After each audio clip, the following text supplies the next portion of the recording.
Hello student, जय हिंद। तो आज फिर से हम लोग आए जाकर के बिहार पुलिस के क्वेश्चंस को लेकर के कि बिहार पुलिस में जो कि हमने प्रीवियस काफ़ी सारे क्वेश्चंस किए हैं, 3-4 लेक्चर हो चुके हैं साइंस के और उसका काफ़ी अच्छा फीडबैक रहा है। काफ़ी ज़्यादा क्वेश्चंस क्या हो रहे हैं जाकर के उससे मेल खा रहे हैं, उससे लड़ रहे हैं। तो आगे हम लोगों ने क्या सोचा है जाकर के और ज़्यादा से ज़्यादा आपके लिए मैं सेलेक्टिव क्वेश्चंस करूं ताकि आपका जो आगामी परीक्षा है जाकर के 18 को, 21 को, 24 को, 29 को या 28 को, उसमें ज़्यादा से ज़्यादा क्वेश्चंस क्या हो सके जाकर के आ सके। ठीक है, तो इसके लिए हमने क्या चुना, अबर जाकर के लूसेंट को चुना है। किसको चुना है? लूसेंट को। और ये पूरा लूसेंट का जो ऑब्जेक्टिव है ना, उसमें जो इंपॉर्टेंट मोस्ट इंपॉर्टेंट क्वेश्चंस है उसको हमने ना सिलेक्ट किया है, जो कि बहुत ज़्यादा आने के चांसेस है। और ये समझो तो लूसेंट का क्या है जाकर के निचोड़ है। तो एक क्वेश्चन को हम लोग देखेंगे, जहां तक हो सकेगा उसका एक्सप्लेनेशन करेंगे। क्योंकि टाइम कम है इसीलिए ज़्यादा एक्सप्लेन मैं नहीं कर पाऊंगा, हल्का हल्का एक्सप्लेन करता हूं ताकि आपके दिमाग में कहीं ना कहीं सेट हो जाए। और हमारी कोशिश यही होगी, हमारी कोशिश सबसे बड़ी यही है कि आपके क्वेश्चंस मैं ऐसे करवाऊं जो कि आपके एग्जाम में क्या हो, आने वाले हो। दूसरी हमारी कोशिश ये होगी कि जो भी क्वेश्चंस मैं आपको करवाऊं उसका कॉन्सेप्ट क्या हो, आपको जाकर के क्लियर हो और आपको क्या हो जाकर के क्लासरूम में ही याद आ जाए। ठीक है, ओके, तो चलो स्टार्ट करते हैं। तो हमारा पहला क्वेश्चन जो है कि आधुनिक रसायन शास्त्र का जनक किसे माना जाता है। बोलता है कि आधुनिक रसायन शास्त्र जो अभी चल रहा है जाकर के उसका जो है जनक किसे माना जाता है। तो देखो उसका जनक हम लोग कहते हैं जाकर के एंटोनियो लवाइजियर को। किसे कहते हैं यहाँ पे? लवाइजियर, लनयूइजियर लिखा हुआ है तो थोड़ा सा मिस्टेक है। क्या होता है जाकर के? लवाइजियर। क्या होता है? लवाइजियर। एंटोनियो लवाइजियर जो है एक बहुत बड़े वैज्ञानिक है। उन लोगों को हम क्या कहते हैं जाकर के? उनको हम कहते हैं जाकर के इस आधुनिक रसायन का क्या कहते हैं जाकर के? जनक कहते हैं। तो इस क्वेश्चन को याद कर लो कि आधुनिक रसायन का जनक किसे कहते हैं। तो आधुनिक रसायन का जनक कहते हैं एंटोनियो लवाइजियर को। उसके बाद हमारा क्वेश्चन आता है कि द्रव क्या है जाकर के? ये द्रव की अवस्थाओं की अधिकतम संख्या कितनी होती है। तो 3 है, 4 है, 5 है, परिवर्तनशील है। देखो द्रव जो होता है ना, द्रव की अवस्थाएं जो होती है वो जाकर के मैक्सिमम भी अभी जो है जाकर के वो 5 है। कितनी? 5। 3 हर कोई जानता है, ठोस, द्रव, गैस। और चौथा हमारा होता है जाकर के प्लाज्मा, और एक हमारा होता है जाकर के बोस आइंस्टीन कंडेंसेट। क्या होता है? बोस आइंस्टीन कंडेंसेट बोले तो BEC। तो द्रव की टोटल अवस्थाएं हैं वो आपकी जाकर के कितनी है? 5। ठोस, द्रव, गैस, प्लाज्मा और बोस आइंस्टीन कंडेंसेट। तो ये जाकर के टोटल कितनी अवस्थाएं हो गई मेरे दोस्त? ये हो गए जाकर के 5 अवस्थाएं। तो क्या 5 ऑप्शन में है? बिल्कुल है। तो ये हमारा हो गया सही आंसर। उसके बाद आओ देखो, बोलता है पदार्थ की उन अवस्थाओं में से एक है जो बहुत ही कम घनत्व वाली गैस को अत्यंत कम तापमान के तहत ठंडा करने पर प्राप्त होता है, उसे क्या कहते हैं। बोलता है बाबू, होता क्या है जाकर के जो बहुत ही कम घनत्व वाली गैस होती है उसको क्या करते हैं? अत्यंत कम तापमान पर क्या करते हैं? ले जाकर के उसको ठंडा करते हैं। बहुत ही कम, एकदम माइनस में चला जाता है वो टेम्परेचर, उस पर जाकर के ठंडा करते हैं। तो उस पर ठंडा करने पर जो हमें पदार्थ प्राप्त होता है उसको हम लोग कहते हैं बोस आइंस्टीन कंडेंसेट, जिसे हम लोग BEC भी कहते हैं। तो कम घनत्व वाली गैस को बहुत ही कम तापमान पर बहुत ही कम तापमान पर लाने पर जो पदार्थ की अवस्था हमें प्राप्त होती है उसे हम क्या कहते हैं? उसे हम कहते हैं बोस आइंस्टीन कंडेंसेट। तो इसका सही आंसर हो जाएगा आपका जाकर के बोस आइंस्टीन कंडेंसेट या बोस आइंस्टीन घनीभूत। कंडेंसेट को ही हिंदी में क्या कहते? घनीभूत कहते। चलो आगे चलते हैं। बोलता है निम्नलिखित कथनों में से कौन सा कथन सही है। बोलता है ये कुछ कथन है, इसमें से कौन सा कथन सही। आइए पढ़ते हैं। बोलता है पानी हाइड्रोजन और ऑक्सीजन का मिश्रण है। देखो एक होता है मिश्रण, एक होता है यौगिक। यौगिक और मिश्रण में एकदम समझ लो एक लाइन का कॉन्सेप्ट क्या होता है कि यौगिक ऐसा होता है ना जाकर के जिसमें दो तत्व का एक समान एक अनुपात होता है, मतलब एक रेशियो होता है, एक अनुपात में वो उपलब्ध होता है। ठीक है, जबकि मिश्रण में क्या होता है जाकर के उसका कोई अनुपात नहीं होता, वो किसी भी अनुपात में उपलब्ध हो सकता है।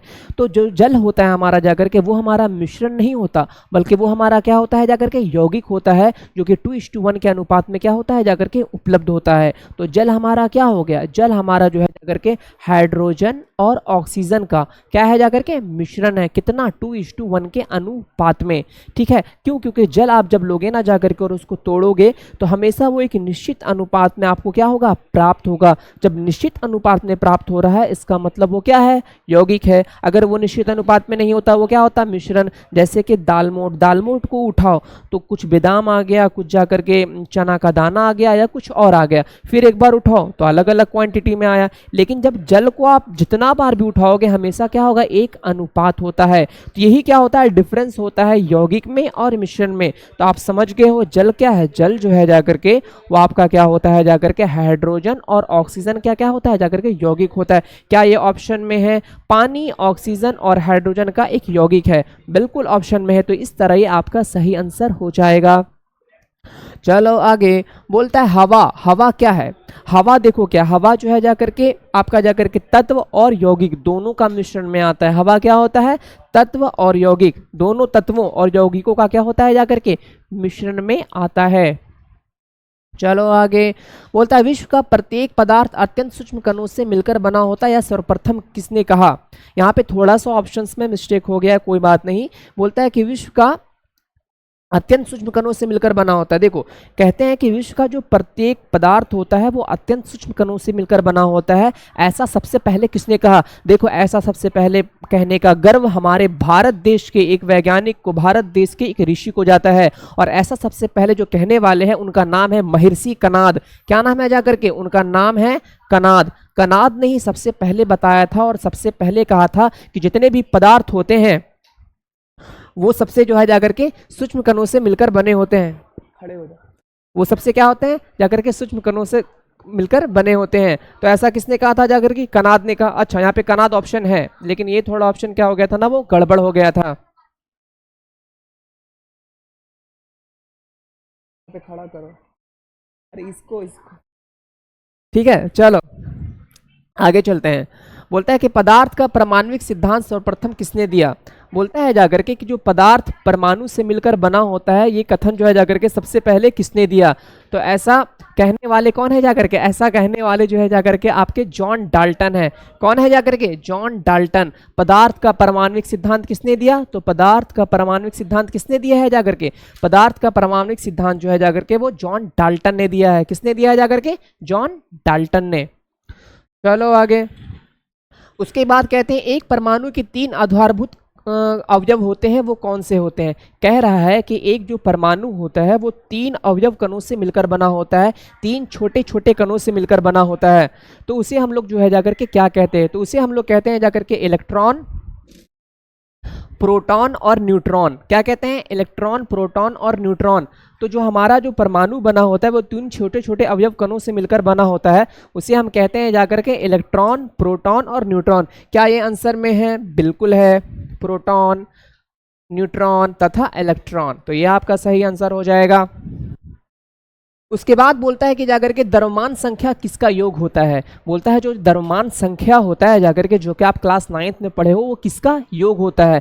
हम लोग जानते हैं जाकर के जो परमाणु का नाभिक होता है ना, उसमें क्या होता है, प्रोटॉन होता है जाकर के और न्यूट्रॉन होता है। तो जो हमारा द्रव्यमान संख्या होता है वो क्या होता है, प्रोटॉन और न्यूट्रॉन दोनों को जो जोड़ने में प्राप्त होता है उसको हम कहते हैं द्रव्यमान संख्या। इलेक्ट्रॉन इसमें कभी भी नहीं आएगा। इलेक्ट्रॉन क्या होता है, नाभिक के चारों ओर जो है ना जाकर के वो चक्कर काटता रहता है। तो द्रव्यमान संख्या में कभी भी जो है हम लोग जाकर के इलेक्ट्रॉन को काउंट नहीं करते, बल्कि हम लोग काउंट करते हैं प्रोटॉन और न्यूट्रॉन को। तो द्रव्यमान संख्या क्या हो जाएगा, प्रोटॉन और न्यूट्रॉन का क्या हो जाएगा, योग हो जाएगा। दोनों का क्या हो जाएगा, योगफल हो जाएगा। समझ में आ रही है आपको बात।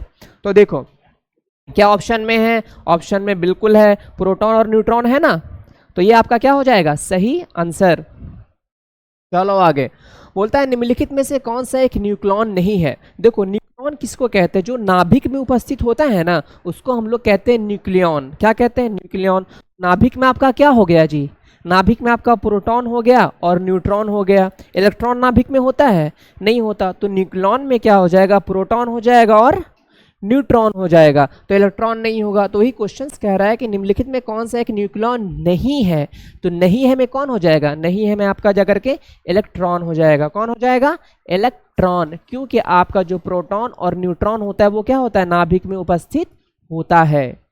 चलो, बोलता है जिन एक परमाणु कणों में समान उप परमाणु कणों के विपरीत गुण होते हैं उन्हें किस नाम से जाना जाता है।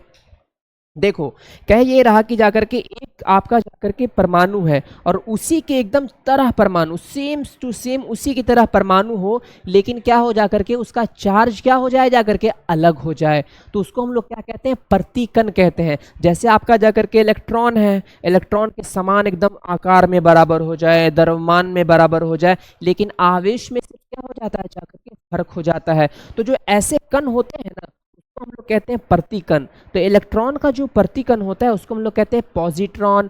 और कोई भी अगर आपका जाकर के कण है उसके अब ठीक एकदम सब कुछ बराबर हो, लेकिन क्या हो आवेश का थोड़ा क्या हो जाए अंतर हो जाए, तो उसको हम लोग क्या कहते हैं प्रतिकण। तो बोलता है जिन एक परमाणु कणों में समान उप परमाणु कणों के विपरीत गुण होते हैं उसको भैया क्या कहते, तो उसको क्या कहेंगे जी, हम उसको हम कहेंगे जाकर के प्रतिकण कहते हैं। देखो बोलता है इलेक्ट्रॉन का एक एंटी पार्टिकल क्या कहलाता है। देखो अभी मैंने आपको बताया कि जो एकदम सेम टू सेम सब कुछ हो जाए, द्रव्यमान में सेम, आकार में सेम, लेकिन फर्क क्या हो जाए आवेश का, आवेश उसका क्या हो जाए जाकर के अलग, तो उसको कहते हैं प्रतिकण। सवाल उठता है, क्या उठता है कि इलेक्ट्रॉन जो है उसका प्रतिकण का नाम बताओ, मतलब उसके आकार में बराबर है, उसके सब कुछ बराबर है, आवेश का सिर्फ क्या है डिफरेंस है, तो कहता है बताओ बताओ कि इलेक्ट्रॉन का प्रतिकण क्या होगा। तो देखो इलेक्ट्रॉन का जो प्रतिकण होता है वो होता है जाकर के पॉजिट्रॉन। आपको एकदम इसको घोल करके पी जाना है कि इलेक्ट्रॉन का जो प्रतिकण होता है वो क्या होता है, वो होता है जाकर के पॉजिट्रॉन।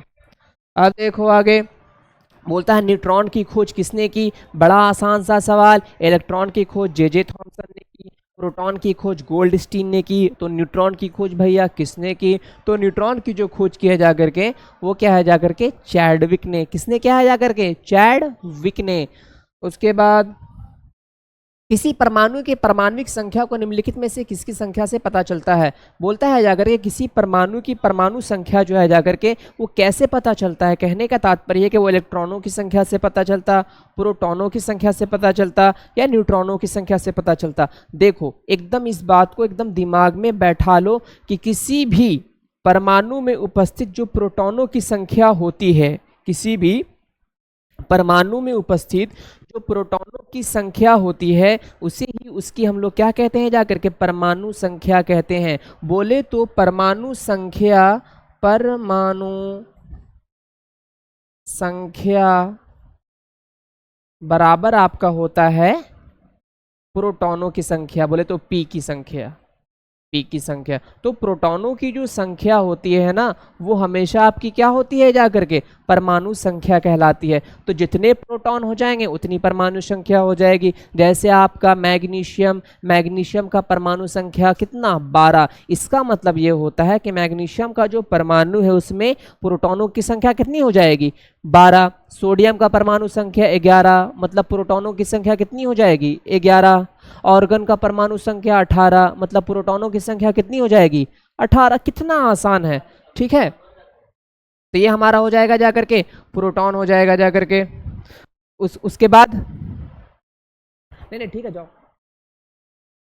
उसके बाद हमारा रदरफोर्ड को पतले स्वर्ण पर अल्फा कण प्रकीर्णन में से निम्नलिखित में से किसकी खोज के लिए माना जाता है। कहते हैं कि रदरफोर्ड ने क्या किया था जाकर के, एक जाकर के एक्सपेरिमेंट किया था जिसमें सोने के पत्थर पर उसने क्या किया था अल्फा कणों से जाकर के अटैक करवाया था। तो कहता है कि रदरफोर्ड जो ये सब किया तो उसको प्राप्त क्या हुआ, उससे उससे उसको क्या मिला, तो उससे उसको क्या मिला था जाकर के परमाणु नाभिक का पता चला था। एक लंबा एक्सपेरिमेंट है जिसके बारे में कभी हम लोग आगे चल करके डिस्कशन करेंगे कि क्या होता है अल्फा कणों से प्रतिहार अटैक करवाने पे क्या होता है बहुत सारे अल्फा कण पार हो जाते हैं और बहुत ही कम जगह पे टक्कर होता है। तो इस तरह उसने क्या की थी जाकर के आपके नाभिक की खोज की थी। क्या की थी जाकर के नाभिक की खोज की थी। तो परमाणु नाभिक की खोज का श्रेय किसे जाता है, रदरफोर्ड को जाता है, ठीक है।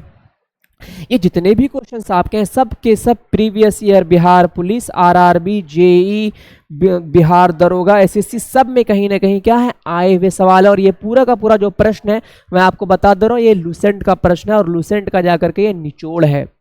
चलो आगे बोलते हैं किसी तत्व का परमाणु की द्रव्यमान संख्या 23 एवं परमाणु संख्या 11 है तो उसमें होंगे, देखो एक बोल रहा है कि परमाणु संख्या बोले तो Z और Z बराबर होता है P।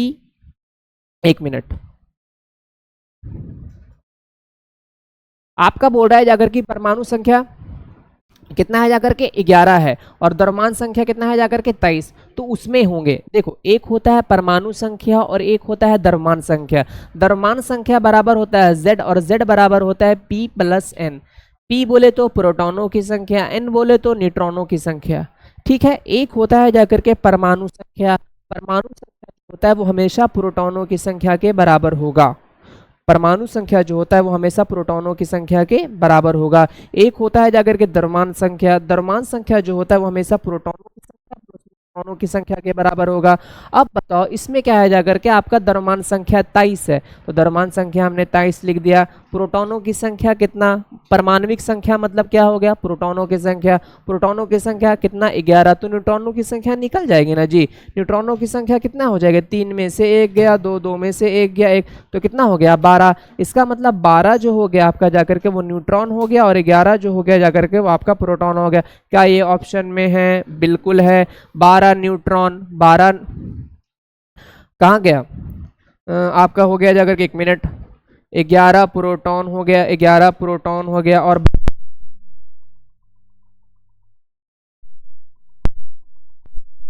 वो भी आपका हो जाएगा। देखो प्रोटॉनों की संख्या जो होती है वो इलेक्ट्रॉनों की संख्या की क्या होती है, वो भी बराबर होती है, बशर्ते कि एक शर्त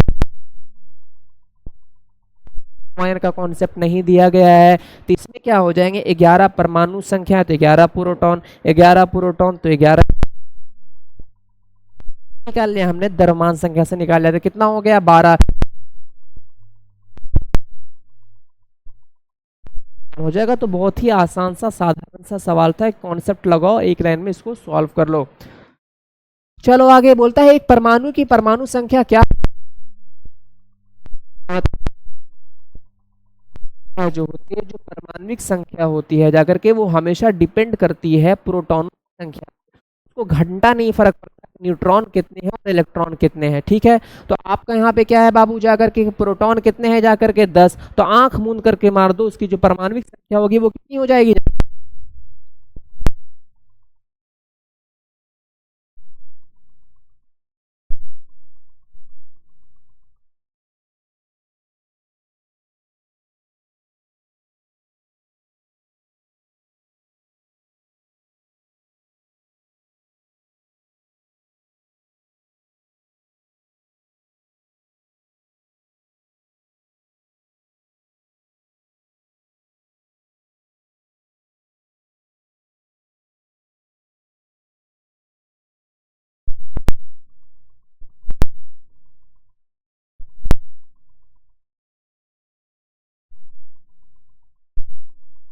तो द्रव्यमान संख्या बराबर प्रोटॉनों की संख्या प्लस न्यूट्रॉनों की संख्या। इट्स वेरी सिंपल, तो हमने यहाँ से निकाल लिया, तो ये हो गया। ये आपका प्रश्न आरआरबी में आया हुआ है, हमने अभी लूसेंट में से देखा था।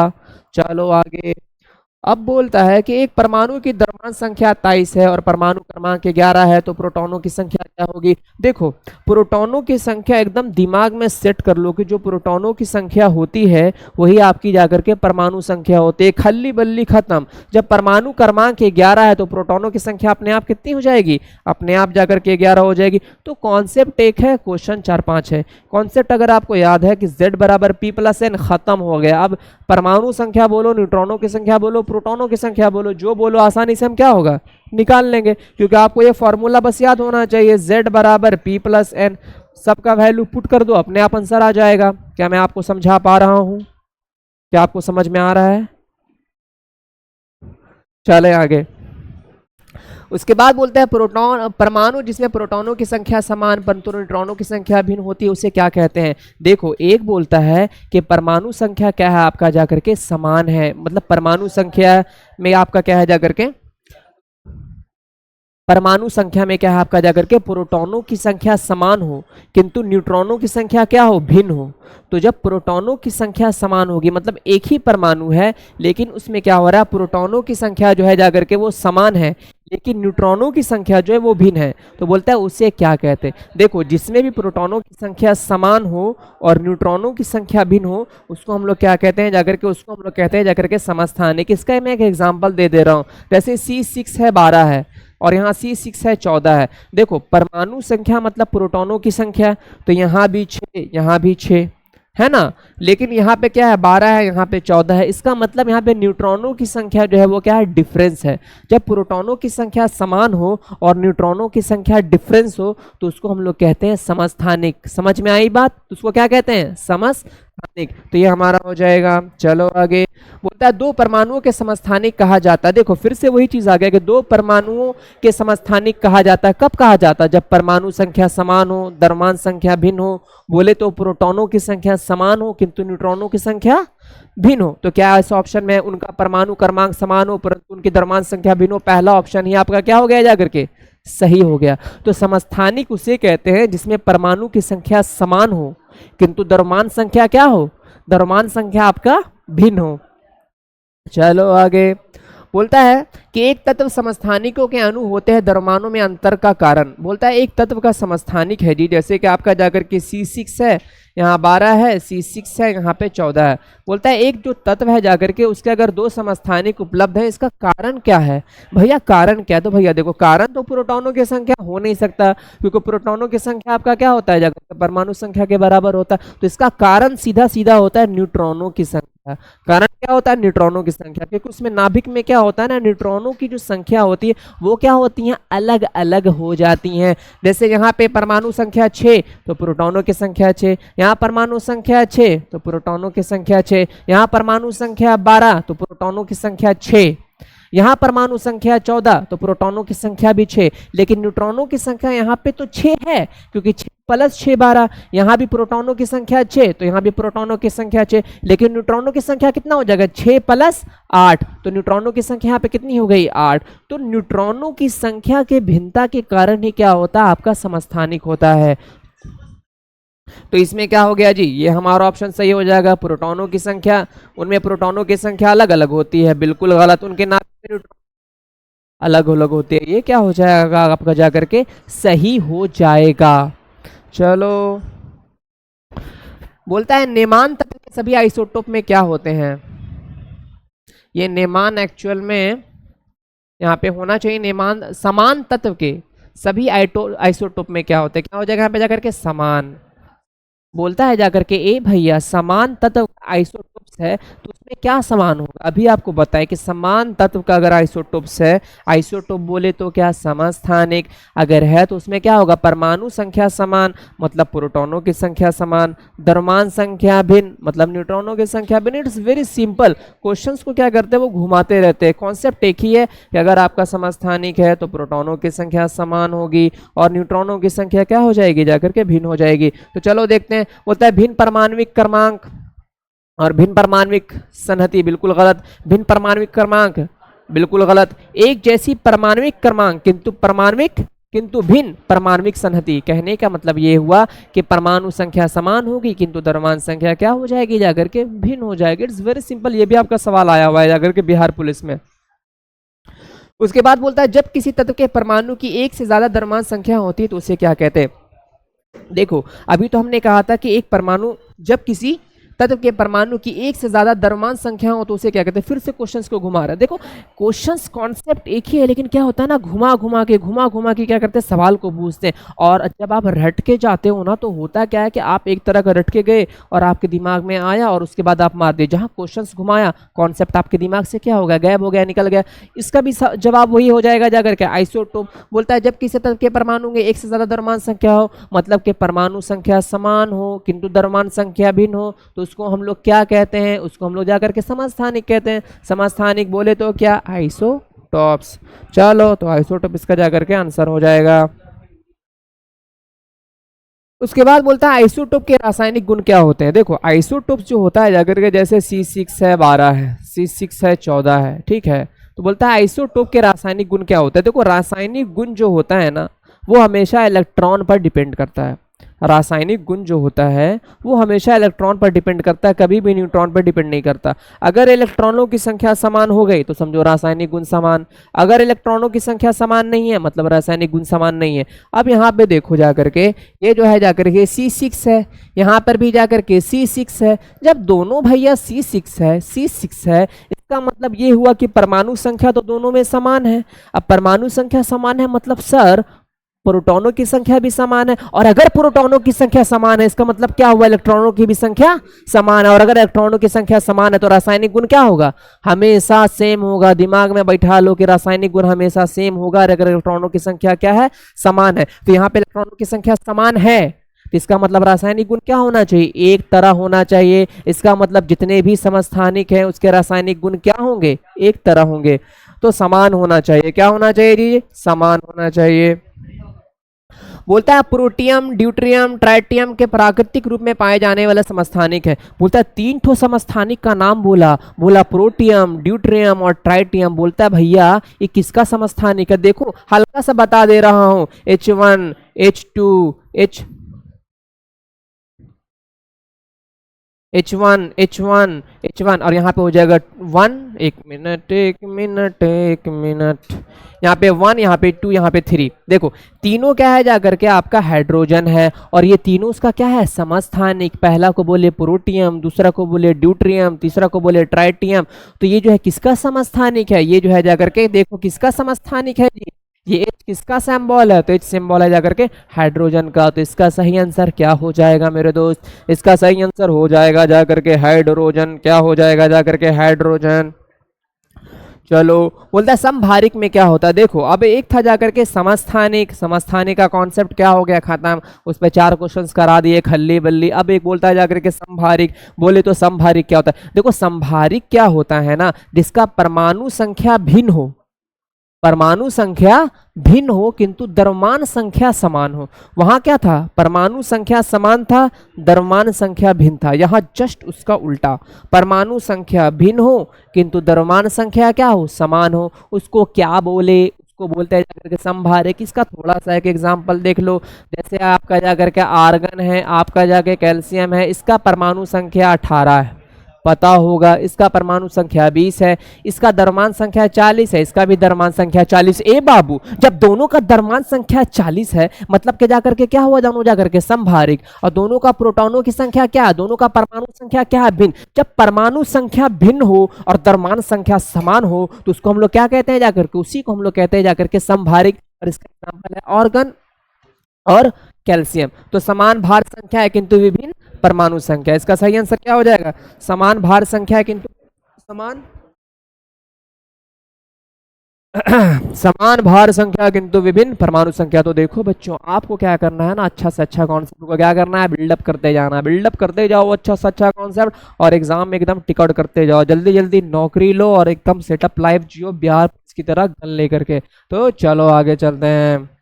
बोलता है जाकर के तत्वों का कौन सा गुण समभारिक परमाणु वाला। अभी आपको बताया हमने जाकर के समभारिक होने के लिए क्या होना चाहिए, परमाणु संख्या भिन्न होना चाहिए और द्रव्यमान संख्या समान होना चाहिए। देख लो इसका करके चेक कर लो, परमाणु संख्या क्या होना चाहिए, भिन्न। देखो यही वाला एग्जाम्पल दिया है, आर्गन का जाकर के 18 और जाकर के यहाँ पे 40 और कैल्शियम का जाकर के 20 और यहाँ पे जाकर के 40। आपको यही एग्जाम्पल और यही ज़्यादातर आपको ऑप्शन एग्जाम में भी मिलने वाले हैं। अगर दूसरा भी दे दिया तो भैया तो यहाँ पे परमाणु संख्या अलग हो गया, द्रव्यमान संख्या दोनों में समान। जब दोनों में बाबू परमाणु संख्या अलग अलग, परमाणु संख्या अलग अलग और द्रव्यमान संख्या जाकर के समान, तो इसका मतलब क्या हो गया जाकर के, वो समभारिक हो गया। तो इसका सही आंसर हो जाएगा जाकर के ये। उसके बाद देखो आगे, किसी तत्व के रासायनिक गुणधर्म किस पर निर्भर करते हैं।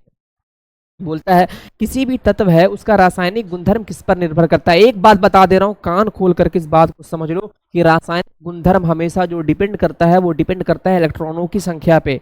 किस पे डिपेंड करता है, रासायनिक गुणधर्म इलेक्ट्रॉनों की संख्या पे डिपेंड करता है, उसके अलावा किसी पर भी डिपेंड नहीं करता है। तो बोलते हैं किसी तत्व के रासायनिक गुणधर्म किस पर निर्भर करते हैं, तो तत्व के बाहर सबसे बाहरी कोश में इलेक्ट्रॉनों की संख्या पे। हमारा पहला ही आंसर सही हो गया, ठीक है। जो इलेक्ट्रॉनों की संख्या होगी उसी पे आपके रासायनिक गुणधर्म डिपेंड करेंगे। समझ में आई बात। चलो बोलता है रेडियो सक्रियता की परिघटना की खोज किसने की। अब देखो अब आ गया जाकर के रेडियो सक्रियता, आ गया जाकर के रेडियो सक्रियता। रेडियो सक्रियता समझते हैं जी, रेडियो सक्रियता मतलब हुआ पता है क्या, बचपन में देखते थे रेडियम, रेडियम रेडियम कैसे जाकर के चमकता है, अंधेरा में है जाकर के एकदम आ रहा शर्ट पहन करके यहाँ पे रेडियम का लगा रहता था, एकदम आ रहा या चमकता था। या फिर आपका जाकर के जूता वगैरह में नीचे में होता है ठीक है, या फिर जो मुस्लिम में है उसमें तस्बीह होता है, वो रेडियम का बना होता है, तो जाकर के चमकता है, बोलता देखो ना अंधेरा में चमक रहा है, तो उसी को क्या कहते हैं, रेडियम। क्या कहते हैं, रेडियम, रेडियो एक्टिविटी, रेडियो सक्रियता। तो कहता है कि रेडियो सक्रियता की खोज किसने की, तो रेडियो सक्रियता की जो खोज की है जाकर के उसका नाम था उस वैज्ञानिक का हेनरी कैब्रल। क्या नाम था जाकर के, हेनरी कैब्रल, हेनरी कैब्रल। तो रेडियो सक्रियता की खोज करने वाले वैज्ञानिक का नाम है हेनरी कैब्रल, एकदम याद रखो, छपने वाला ये सब प्रश्न है। रेडियो धर्मिता का यूनिट क्या है, बोलता है रेडियो धर्मिता जो होता है जाकर के उसका जो है जाकर के यूनिट क्या होता है, मतलब रेडियो धर्मिता को जो है जाकर के किससे हम लोग जाकर के मापते हैं, तो रेडियो धर्मिता का जो यूनिट होता है जाकर के वो होता है जाकर के क्यूरी। क्या होता है जाकर के, क्यूरी। उसके बाद हमारा है कि रेडियो धर्मिता मापी जाती है। अब जाकर के आपका जाकर के रेडियो धर्मिता हो गया जाकर के, तो हर चीज़ को मापने का एक यंत्र होता है, जैसे ताप को मापने का हो गया जाकर के थर्मामीटर हो गया जाकर के, अलग अलग चीज़ों को मापने का अलग अलग यूनिट होता है, अलग अलग इक्विपमेंट्स होता है। तो बोलता है कि जाकर रेडियो धर्मिता जो है उसको मापने का क्या यूनिट होता है, तो रेडियो धर्मिता को मापते हैं हम लोग जाकर के गीगर मूलर काउंटर से। इसे मापते हैं जाकर के गीगर मूलर काउंटर। रेडियो धर्मिता जो होता है ना उसको मापने के लिए को मशीन चाहिए ना जी, तो मशीनवा का नाम है गीगर मूलर काउंटर। तो बुखार हो गया, तो बुखार को किससे मापते हैं, थर्मामीटर। तो बोले नहीं सर हमको बुखार में हमको रेडियो एक्टिविटी मापना है, तो रेडियो एक्टिविटी मापने के लिए क्या लाइएगा, गीगर मूलर काउंटर लाइएगा। क्या लाइएगा, गीगर मूलर काउंटर। चलो आगे, बोलता है रेडियो धर्मिता तत्व किसका उत्सर्जन करते हैं, बोलता है रेडियो एक्टिविटी तत्व जो होता है जो एकदम जाकर के चमक रहा है, अंधेरा में चमक रहा है, तो उससे उत्सर्जन क्या होता है, उससे उत्सर्जन होता है अल्फा बीटा गामा। बड़ा डेंजर रे है बाबू, मगर वो घर वाला वो जो रेडियो एक्टिविटी उसमें वो ऐसा कुछ नहीं होता है। तो इसमें जो है अल्फा बीटा गामों का क्या होता है जाकर के उत्सर्जन होता है, और इस अल्फा बीटा गामा के उत्सर्जन के कारण क्या होता है जाकर के वो चीजें चमकती है। तो रेडियो एक्टिविटी से क्या उत्सर्जन होता है, alpha beta gamma, alpha beta gamma. चलो, बोलता है अल्फा बीटा तथा गामा की वेधन शक्तियों को अवरोही क्रम में सजाओ। बोलता है ए भैया अल्फा है, बीटा है, गामा है, तीनों क्या करेगा ना, भेद देता है, दीवार फाड़ करके निकल जाएगा। वो जो हेवी हेवी हथियार होता है ना उसमें रे निकलता है, तो बोलता है जाकर के मारेगा ना एकदम बिल्डिंग में सुराख करते हुए निकल जाएगा, इतना डेंजर होता है। तो बोलता है सबसे जो पावरफुल है वो कौन है, सबसे जो हैवी है वो कौन है, तो सबसे जो हैवी होता है वो होता है जाकर के गामा, फिर होता है जाकर के बीटा, फिर जो होता है जाकर के अल्फा। तो सबसे जो पावरफुल होता है भेदन क्षमता में सबसे हेवी, उसका नाम है जाकर के गामा। आ गया गामा किरण। उसके बाद है बीटा, दीवार फाड़ करके घुस जाएगा। कैसे अमेरिका हेवी हेवी हथियार यूज करता है, दीवार फाड़ करके घुस जाता है। तो गामा का जो है ना बहुत हाई रेंज होता है, क्योंकि इसका जो वेलोसिटी होता है, जो इसका स्पीड होता है वो बहुत ज़्यादा होता है। तो गामा, बीटा और अल्फा ये इसका जाकर के क्या है जाकर के अवरोही क्रम है। तो इसको एक्चुअल में ऐसे सजा देना चाहिए, गामा, बीटा और अल्फा।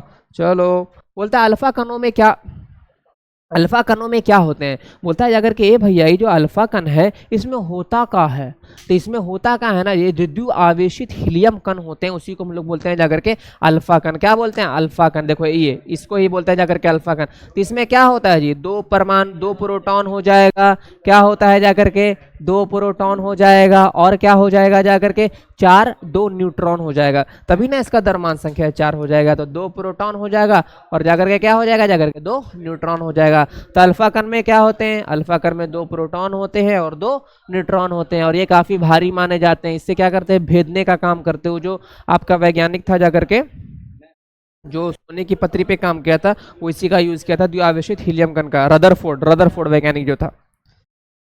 अल्फा कणों में दो धनात्मक आवेश चार्ज होते हैं, इसका द्रव्यमान निम्नलिखित में से एक के बराबर होता है। देखो अभी हमने बताया कि जो अल्फा कण होता है वो क्या होता है, हीलियम का द्विआवेशित कण होता है। ये हो गया जाकर के हीलियम, हीलियम का 2 और 4। तो क्या ये ऑप्शन में है, बिल्कुल है। हीलियम के एक परमाणु का द्रव्यमान होता है, ये क्या होता है, हीलियम के एक परमाणु का द्रव्यमान होता है। अल्फा कण जो होता है वो हीलियम के एक परमाणु का द्रव्यमान होता है। यहाँ देख लो बाबू जाकर के, ये 2 हो गया और ये 4 हो गया। 2 इसका परमाणु संख्या हो गया, 4 इसका क्या हो गया, द्रव्यमान। ज्यादा द्रव्यमान होने के कारण क्या होता है जाकर के इसका हम लोग इस्तेमाल करते हैं सोने की पथरी वाले में अटैक कराने में, रदरफोर्ड ने जो किया था। चलो, बोलता है कार्बन तिथि निर्धारण करने में कार्बन के कौन से समस्थानिक का यूज होता है। बोलता है ना जाकर के एक होता है कार्बन डेटिंग। कार्बन डेटिंग पता है क्या होता है, आपके दादा के जो दादा थे ना वो जो मर गए हैं और जो चले गए हैं जाकर के, उनका अगर थोड़ा सा भी आप हड्डी लाओगे तो कार्बन डेटिंग का इस्तेमाल करके ये बताया जा सकता है कि उनका उम्र कितना था। इसी तरह आपका जाकर के पेड़ पौधा होता है, पेड़ पौधा को काट करके निकाला जाता है और फिर बताया जाता है। देखते नहीं साइंटिस्ट लोग बोलता है कितना 100 साल पुराना हमको कंकाल मिला, तो ये भैया कंकालवा ये 50 साल पहले मरिए या 10,000 साल ऊपर, ये दोनों तो एक की तरह लगता है। तो आखिर साइंटिस्ट वह बता कैसे देता है कि 10 साल 10,000 साल पुराना, ये 5,000 साल पुराना है? देख के कोई बता सकता है जी? नहीं ना बताएगा। तो उसमें क्या करते हैं, कार्बन डेटिंग का इस्तेमाल करते हैं। कार्बन का समस्थानिक 14 जो है ना, जाकर के उसका इस्तेमाल करते हैं, और उसका इस्तेमाल से ही बता देते हैं कि भैया आपका आयु कितना, आपके दादा के दादा के दादा कब जिंदा थे और आपके दादा के परदादा कब जिंदा थे। दोनों का अगर आयु बताना हो तो दोनों का हड्डियां लेते आइएगा, अगर होगा तो होगा, नहीं लाइए वाइएगा मत यार, नहीं तो घर वाले डर जाएंगे, ठीक है। वो सब वैज्ञानिक का काम है। तो इसमें हम लोग क्या करते हैं, जाकर के कार्बन 14 का इस्तेमाल करते हैं। चलो, अरे भैया डायनासोर बोलता है इतना लाख पुराना था, तो कहाँ से पुराना था? तो पता चला ना जी, तो कैसे पता चला? तो क्या होता है, वो जो हड्डी होता है ना, हड्डी, उसका हड्डी में कार्बन डेटिंग करते हैं, कार्बन डेटिंग करके पता लगा लेते हैं। चलो आगे, बोलता है रक्त कैंसर की रोकथाम के लिए कौन सा प्रयोग करते हैं? देखो हो गया जाकर के बाबू ब्लड कैंसर। देखो ये सब कैंसर वैंसर जो है बड़ा डेंजर चीज है यार, किसी को ना हो तो बेहतर है, क्योंकि एक बार होने पे इंसान बहुत परेशान होता है, बहुत परेशान। तो आपका जो जाकर के बोलता है कि रक्त कैंसर किसी को हो गया, ब्लड कैंसर हो गया, क्योंकि हमने बहुत सारे लोगों को आते जाते देखा है, ब्लड कैंसर हो गया तो निकल जाकर के। तो ब्लड कैंसर जो हो जाता है, तो उसमें जो डॉक्टर होते हैं ना, वो कौन से समस्थानिक का उपयोग करते हैं ट्रीटमेंट के लिए? तो डॉक्टर होते हैं जाकर के, वो आपके कोबाल्ट का इस्तेमाल करते हैं, कोबाल्ट 60। कोबाल्ट 60 जाकर के एक समस्थानिक है कोबाल्ट का, कोबाल्ट 60, इसका इस्तेमाल जो है जाकर के रक्त कैंसर जो हो जाता है ना, रक्त कैंसर में क्या करते हैं, उसके ट्रीटमेंट के लिए इस्तेमाल करते हैं जाकर। बहुत सारे बड़े बड़े सेलिब्रिटी हैं, उनको रक्त कैंसर हुआ है, कुछ तो निकल लिए, कुछ तो जाकर के जो है अभी ट्रीटमेंट पे जिंदा है। तो ये सब इसीलिए कहते हैं ना कि भैया नशाखोरी से बचो, स्टूडेंट हो यार, स्टूडेंट की तरह रहो, अच्छे से पढ़ो लिखो। नशा, अब बोलेगा भैया हमको तो कुछ ना होता, वो तो हमारे दादा जो थे पूरा जिंदगी खाए, उनको कुछ ना हो। देखो कैंसर जो होता है 90% जो केसेस होता है ना, वो खाने वाले लोगों को ही होता है, 10% जो होता है बिना खाने वाले लोगों को भी होता है। लेकिन आपको देखना क्या है ना, कि हो क्यों रहा है और होने की वजह क्या है। ये मत देखो कि इसको नहीं हुआ, हो सकता है आपको हो जाए। एक बार हो गया बाबू तो फिर टिकट कट जाएगा आपको ऊपर के लिए। इसीलिए बच बचा के रहो, अच्छे से पढ़ाई करो। तो रक्त कैंसर में जो हम लोग जाकर किसका इस्तेमाल करते हैं, कोबाल्ट 60 का इस्तेमाल करते हैं।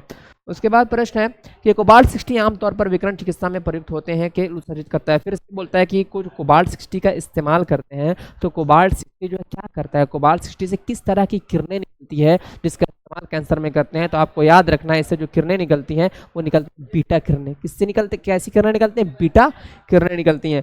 उसके बाद बोलता है किस प्रकार की अभिक्रिया से सबसे अधिक हानिकारक विकिरण उत्पन्न होता है? बोलता है कौन सी अभिक्रिया जो होती है जाकर के सबसे डेंजर होती है, सबसे खतरनाक किरणें निकलते हैं? संलयन अभिक्रिया, विखंडन अभिक्रिया, रासायनिक अभिक्रिया, प्रकाश रासायनिक अभिक्रिया। किस प्रकार की अभिक्रिया से सबसे हानिकारक किरणें निकलती है? मैं आपको बता दूं, जो सबसे हानिकारक किरणें निकलती है वो निकलती है विखंडन अभिक्रिया से। किससे? विखंडन अभिक्रिया से। और यही विखंडन अभिक्रिया आपका जाकर के एटम बम में होता है। एटम बम आया, एक भारी नाभिक टूटा, और फिर उससे फिर ऊर्जा निकली, और फिर वो टूटते टूटते टूटते चला जाता है, एक तरह का चेन बन जाता है। और ये क्या होता है, बहुत ही खतरनाक होता है, लाखों लोगों की क्या करता है, जान लेता है, जो कि अमेरिका कर चुका है। कहाँ? हिरोशिमा और नागासाकी पे। और आज भी छोटा छोटा छोटा छोटा कहीं ना कहीं करता रहता है, अपना दादागिरी क्या करता रहता है, वो दिखाता रहता है। तो इससे क्या होता है, बहुत ज्यादा हेवी विकिरण निकलता है, बहुत ज्यादा उष्मा ऊर्जा निकलती है, और लाखों लोगों की क्या होती है जाकर के इससे जान चली जाती है। तो वो कौन सा अभिक्रिया होता है? वो होता है जाकर के विखंडन अभिक्रिया। देखो परमाणु विखंडन की प्रक्रिया में क्या होता है, देखो परमाणु विखंडन की अभिक्रिया में क्या होता है, एक भारी नाभिक होता है, एक भारी नाभिक होता है, फिर वो क्या होता है जाकर के उस पर अटैक होता है, वो क्या होता है, टूटता है। उसके टूटने के बाद क्या होता है, बहुत सारे और नाभिक बनते हैं, फिर उस पर अटैक होता है, फिर वो टूटता है। इस तरह क्या होता है, चेन बनता जाता है। और यही चेन सिस्टम आपका हुआ था हिरोशिमा और नागासाकी पे। काफी देर तक ये डम डम डम डम डम डम डम फटते जाता है, और लाखों लोगों की क्या होती है जाकर के इससे जान चली जाती है। तो ये जो परमाणु विखंडन अभिक्रिया होता है ना, वेरी डेंजर, इट्स क्या है, वेरी डेंजर, ये बहुत डेंजर होता है जाकर के। तो आपका क्या होता है, परमाणु विखंडन में क्या होता है, एक भारी नाभिक में एक भारी परमाणु नाभिक के क्या होते हैं, उपखंड होते हैं। बोले तो एक परमाणु भारी नाभिक क्या होता है, टूटता है, फिर उससे टूटता है, उससे टूटता चला जाता है।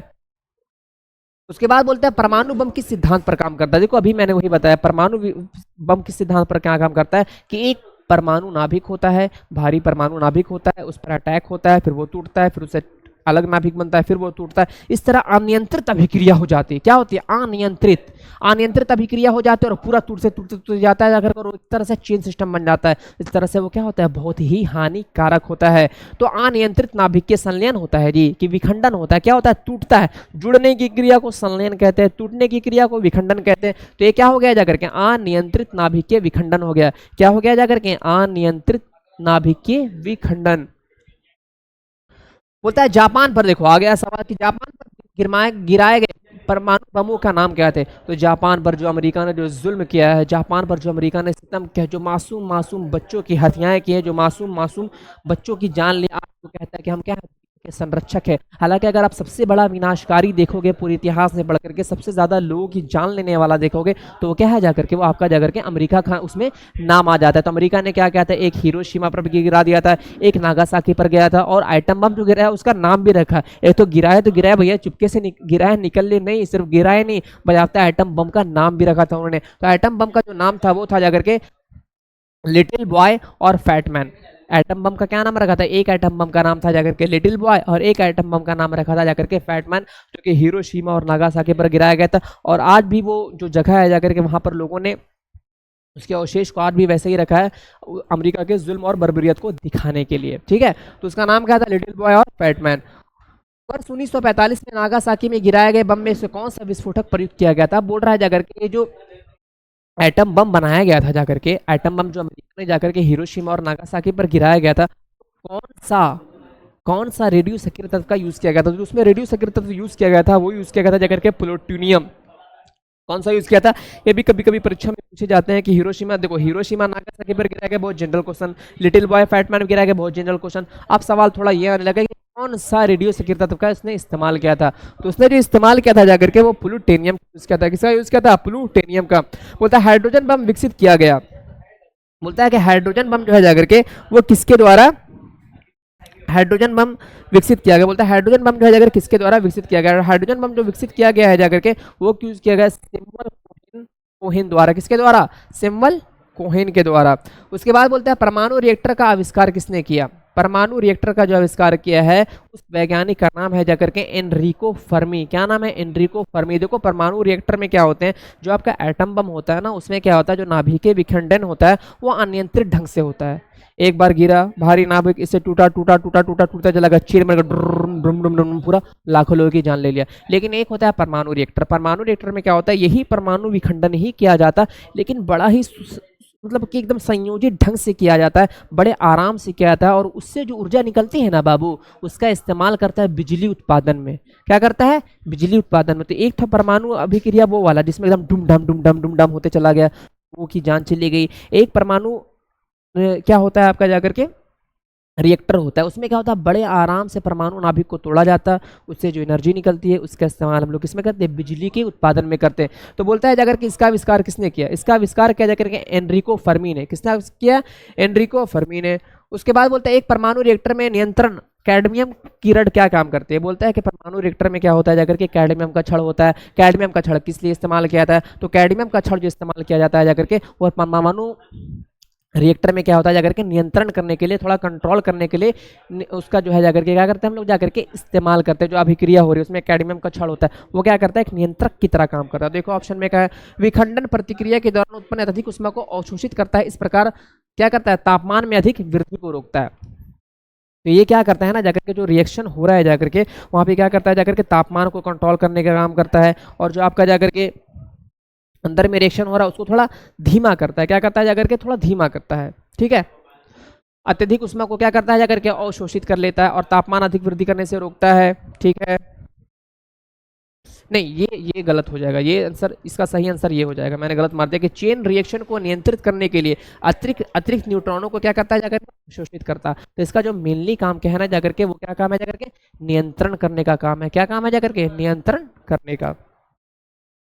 बोलता है परमाणु रिएक्टर में विखंडन प्रतिक्रिया की दर को नियंत्रित करने के लिए किसका इस्तेमाल करते हैं, जो खुद में विखंडन भी न्यूट्रॉनों को क्या करता है जाकर के अवशोषित कर लेता है। तो इसमें किसका इस्तेमाल करेंगे जी, कैडमियम का इस्तेमाल करेंगे। किसका इस्तेमाल करेंगे, कैडमियम का इस्तेमाल करेंगे। चलो आगे, नाभिकीय अभिक्रिया के दौरान श्रृंखला अभिक्रिया के लिए न्यूट्रॉनों को अवशोषण करेंगे। क्वेश्चन रिपीट हो गया जाकर के। हाँ, इसमें हम लोग क्या इसका इस्तेमाल करेंगे, भारी पानी इस्तेमाल करते हैं। किसका इस्तेमाल, भारी पानी का भी इस्तेमाल करते हैं। निम्नलिखित में से कौन सा पदार्थ नाभिकीय रिएक्टर में मंदक के रूप में काम करता है, तो मंदक के रूप में कौन अभी बताया हमने जाकर के, भारी पानी। भारी जल, किसका इस्तेमाल, भारी जल का इस्तेमाल। सब क्वेश्चंस को क्या करता है जाकर के कॉन्सेप्ट एक है उसको क्या करता है जाकर रिपीट करता रहता है। नाभिकीय रिएक्टर में निम्नलिखित में से किसे मंदक के रूप में इस्तेमाल किया था, तो मंदक के रूप में हम लोग ग्रेफाइट को इस्तेमाल करते हैं। देखो मंदक के रूप में वो जो था जाकर के कैडमियम, वो उसका अलग इस्तेमाल था, वो क्या कर रहा था जाकर के न्यूट्रॉन को क्या कर रहा था जाकर अवशोषित करने का काम कर रहा था। मंदक के रूप में जो इस्तेमाल करते हैं हम लोग जाकर के वो भारी जल का इस्तेमाल करते हैं और ग्रेफाइट का इस्तेमाल करते हैं। मंदक के रूप में भारी जल का इस्तेमाल करते हैं तो उसे स्विमिंग पूल रिएक्टर कहते हैं, और जो वही जब मंदक के रूप में ग्रेफाइट का इस्तेमाल करते हैं परमाणु पाइल कहते हैं। क्या कहते हैं, परमाणु पाइल। तो आपका जो मंदक होता है ना, मंदक के रूप में हम लोग दो चीजों का इस्तेमाल करते हैं, या तो ग्रेफाइट या तो भारी जल। ठीक है, उसके बाद बोलते हैं एक नाभिक के रिएक्टर में भारी जल का क्या कार्य होता है। अभी आपको बताया जा करके नाभिक की क्रिया को रोकना, रिएक्टर को ठंडा करना, न्यूट्रॉन की गति को बढ़ाना, न्यूट्रॉन की गति को क्या करना जा करके कम करना। चलो आगे, किसी परमाणु रिएक्टर में भारी जल का क्या होता है। बोलता है किसी परमाणु, देखो ये क्वेश्चन आया है कि परमाणु रिएक्टर में भारी जल का क्या होता है। वी आयनित डी आयनाज जल। पहला, ऑक्सीजन की अपेक्षाकृत भारी समस्थानिक का एक ऑक्साइड। किसी परमाणु के रिएक्टर में भारी जल क्या है, तो क्या है जाकर के ऑक्सीजन की अपेक्षाकृत भारी समस्थानिक का क्या है जाकर के ऑक्साइड है। नाम ही से पता चल रहा है भारी जल, भारी जल बोले तो क्या है जाकर के अपेक्षाकृत भारी समस्थानिक का क्या हो गया जाकर के ऑक्साइड हो गया। उसके बाद बोलता है जाकर के निम्नलिखित में से कौन सा पदार्थ नाभिकीय रिएक्टर में मंदक का काम करता है। आपको बता चुके हैं जाकर कौन सा करता है जाकर के भारी जल करता है जाकर के, और कौन करता है, और जाकर के ग्रेफाइट करता है। न्यूक्लियर रिएक्टर में विमंदक और प्रशीतक दोनों की तरह प्रयुक्त होने वाला पदार्थ कौन है जाकर के, वो आपका फिर से जाकर के हो जाएगा जाकर के भारी जल, बोले तो जाकर के कौन हो जाएगा जाकर के भारी पानी। कौन सा समीकरण चार्ल्स नियम को प्रकट करता है। देखो चार्ल्स क्या बोले थे जाकर के, जो चार्ल्स एक वैज्ञानिक थे, उन्होंने क्या कहा था जाकर के जैसे जैसे टेम्परेचर को बढ़ाओगे वैसे वैसे वॉल्यूम क्या होगा जाकर के आपका बढ़ेगा। जैसे जैसे टेम्परेचर को बढ़ाओगे वैसे वैसे वॉल्यूम बढ़ेगा। तो वॉल्यूम जो है जाकर के टेम्परेचर का क्या है जाकर के समानुपाती होता है। ऐसा किसने कहा, ये क्वेश्चन आपके आते हैं, तो ऐसा किसने कहा मेरे दोस्त, ऐसा चार्ल्स ने कहा। किसने कहा, वैज्ञानिक चार्ल्स साहब ने। बोलता है कि समान तापमान एवं दाब पर सभी गैसों का समान आयतन के अणुओं की संख्या बराबर होती है। इस नियम को किसने कहा था, इस नियम को किसने कहा था। तो देखो ये जो नियम है जाकर के, ये जो नियम है आपका जाकर के बॉयल का नियम है। किसने कहा, किसका कहा जाकर बॉयल का नियम। बॉयल के नियम में क्या होता है जाकर के, बोलता है कि समान तापमान, किस पे, समान तापमान एवं दबाव पर, समान दबाव पर सभी गैसों का आयतन क्या होता है जाकर के, सभी गैसों के आयतन में अणुओं की संख्या क्या होती है, समान होती है। ऐसा किसने कहा, ऐसा बॉयल ने कहा। किसी गैस का आणविक द्रव्यमान होता है, बोलता है किसी भी गैस का जो आणविक द्रव्यमान होता है उसके क्या होता है, वाष्प दाब का क्या होता है जाकर के दुगना होता है। देखो ये सब जो प्रश्न है बहुत है अंदर के कॉन्सेप्ट का प्रश्न है, अगर इसको एक्सप्लेन किया जाए तो एक लंबा एक कॉन्सेप्ट पूरा आपको क्या करना पड़ेगा, समझाना पड़ेगा। इसीलिए कुछ कुछ प्रश्न ऐसे हैं जिसको आप समझ के हल्का सा क्या कर लो, याद कर लो। ठीक है, कि किसी भी, क्योंकि ये सब 12th क्लास का आपका केमिस्ट्री का प्रश्न है, किसी भी गैस के आणविक द्रव्यमान क्या होता है, उसके वाष्प से हमेशा क्या होता है जाकर के जी, दुगना होता है। निम्नलिखित में से कौन सा पदार्थ नाभिकीय रिएक्टर में मंदक का काम करता है, आपको बता चुका हूँ कौन करता है जाकर के। तो देखो भारी जल करता है, मंदक के रूप में कौन करता है जी जाकर के, तो भारी जल करता है। और कौन करता है जाकर के, और ग्रेफाइट भी करता है। भविष्य के ईंधन के रूप में किसे कहा जाता है। देखो अभी के ईंधन के रूप में आप कोयला यूज कर रहे थे, उसके बाद पेट्रोल यूज कर रहे हो, बोलता है, एक बोलता है ना कि फ्यूचर ईंधन।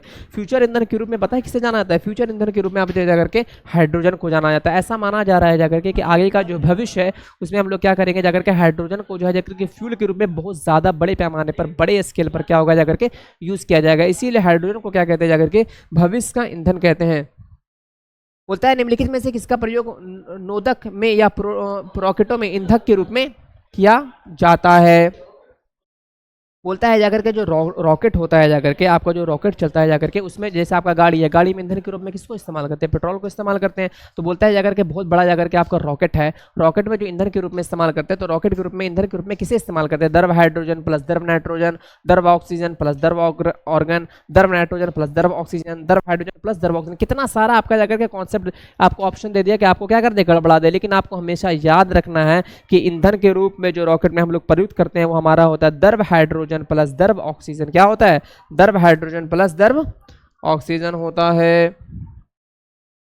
चलो आगे, बोलता है एलपीजी एक हाइड्रोकार्बन जिसमें मिश्रण होता है। देखो आपके घरों में क्या होता है जाकर के, एलपीजी गैस का इस्तेमाल करते हैं। एलपीजी गैस में आपका क्या होता है, liquid petroleum gas, liquefied petroleum gas होता है जाकर के। तो इसमें बोलते हैं जाकर के इसमें जो मिश्रण होता है वो किस चीज़ का बना होता है, तो ये जो मिश्रण होता है जाकर के वो आपका प्रोपेन प्लस ब्यूटेन का बना होता है। क्या होता है जाकर के प्रोपेन प्लस ब्यूटेन, ये दो है जाकर के आपके हाइड्रोकार्बन है, दोनों का मिश्रण होता है, दोनों का एक अनुपात होता है। उस अनुपात में हम लोग क्या कहते हैं, उसे जाकर के उस गैस को कंप्रेस करते हैं। कंप्रेस करने के बाद क्या होता है जाकर के वो लिक्विड के फॉर्म में क्या होता है, चेंज हो जाता है। और वो फिर धीरे धीरे आप जैसे जैसे उसका रेगुलेटर को खोलते हैं, वो गैस क्या होता है जाकर के प्रेशर कम होने के बावजूद वजह से क्या होता है, वो गैस आप करके निकलता है और आप उसको रसोई में इस्तेमाल करते हो। एक और सवाल इसमें आप ऐड कर सकते हो कि जो आपका गैस होता है जाकर के वो जब लीकेज होता है जाकर के, तो वो क्या होता है जाकर के स्मेल करता है। तो सर वो स्मेल क्यों करता है, क्योंकि ये जो आपका होता है ना, इसमें कोई स्मेल नहीं होता। तो इसमें हम लोग क्या कहते हैं, एक्स्ट्रा इथाइल मरकैप्टन को क्या करते हैं जाकर के मिला देते हैं। और इथाइल मरकैप्टन को मिलाने की वजह से क्या होता है, थोड़ा सा भी गैस रिसाव अगर होगा तो वो क्या हो जाएगा जाकर के विस्फोट कर, थोड़ा सा भी अगर गैस रिसाव हो गया और माचिस लग गया तो वो क्या हो जाएगा, विस्फोट कर जाएगा। तो ऐसा ना हो, इसीलिए इथाइल मरकैप्टन को मिलाते हैं ताकि उसकी खुशबू से क्या हो सके, आप तुरंत का तुरंत रेगुलेटर को क्या कर सको, बंद कर सको। ठीक है गाइस, तो आज तो ये थे जाकर के आपके सब सिलेक्टिव सवाल थे। और ये जो जितने भी सिलेक्टिव सवाल है सब के सब लूसेंट से लिए गए हैं, और जितने भी सिलेक्टिव सवाल है सब के सब प्रीवियस ईयर में आ चुके हैं। ठीक है, तो हमारी कोशिश पूरी रही है कि जाकर के आपको मैं क्लास में याद करवा सकूं। इसके लिए हमने इस पे जाकर के काम किया है। आपको ये कैसा लगा, इस पे जाकर के आप कमेंट जरूर करें, इसको ज़्यादा से ज़्यादा शेयर करें ताकि ज़्यादा से ज़्यादा स्टूडेंट अपना कॉन्सेप्ट क्लियर कर सकें और इस वीडियो का फ़ायदा उठा सकें। Okay guys, thank you. तो आज का लेक्चर यहीं पर ख़त्म होता है। कैसा लगा आप ज़रूर कमेंट करें। Okay guys, thank you.